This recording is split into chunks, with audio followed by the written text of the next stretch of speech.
In primetime news this evening, government contemplates reinstating the SOEs after it expires next week. Hospitals bracing for increased trauma cases. And Heartland farmers in St. Catherine are happy again. Good evening and welcome to Primetime News. We're live on air. We're also online at onespotmedia.com. I'm Herman Green. And I'm Janela Precious with a preview of what's to come in the financial week. Here's Javon Keys. Thanks, Janela. More than 60 entrepreneurs made use of an opportunity to rack up those Christmas sales today. I'll give the details later on. All right, thank you. From business, we go to sports. Jordan Fort is here to tell us what's coming up. Jordan?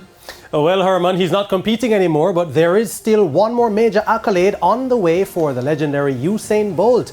And of course, there's a small matter of the third place playoff at the FIFA World Cup that we'll have to discuss as well. I'll tell you all those details later in Primetime Sports.